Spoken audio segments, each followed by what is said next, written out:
রেলে করে গাঁজা পাচারের সাথে যুক্ত থাকার অভিযোগে গ্রেফতার আরও যায়। জানা যায়, শনিবার সন্ধ্যায় গোপন সংবাদের ভিত্তিতে রেলে করে গাঁজা পাচারের সাথে যুক্ত থাকার অভিযোগে গাঁজাসহ দুজনকে গ্রেফতার করে আগরতলা জিআরপি থানার পুলিশ। ধৃতরা দেওঘর এক্সপ্রেসে খাবার পরিবেশনের সাথে যুক্ত ছিল।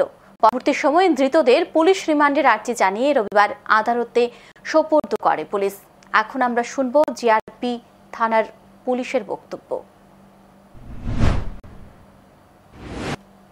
আমরা গতকালকে আরো 4 জনকে আমরা গ্রেফতার করেছি আমাদের আগরতলা রেল স্টেশন থেকে, যারা ওই 2 জন এবং তারা এই গ্রুপেই তারা এই গাঁজাগুলি বিহারে নিয়ে যেতে চেয়েছিল। তো তারাও কালকে রানী কমলাবতী করে যাওয়ার প্ল্যান করেছিল, তাদের জিজ্ঞাসা করে যা জানলাম।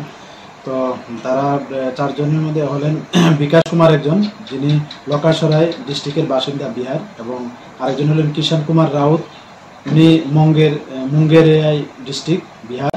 একজন গৌতম কুমার, উনি বাগেশ্বরাই, এবং সুশীল কুমার বাগেশ্বরাই ডিস্ট্রিক্ট। তারা প্রত্যেকেই বিহারের বাসিন্দা। তো তাদেরকে আজকে আমরা মহামান্য আদালতে প্রেরণ করেছি এবং পুলিশ রিমান্ডও চেয়েছি।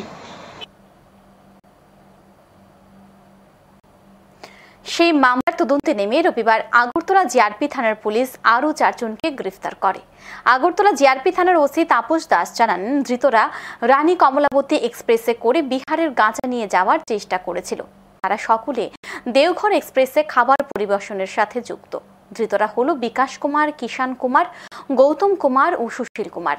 ধৃতরা সকলে বিহারের বাসিন্দা ছিল। ধৃতদের পুলিশ রিমান্ডের আর্জি জানিয়ে সোমবার আদালতে সোপর্দ করে পুলিশ। এখন সময় বিরতির সঙ্গে থাকুন।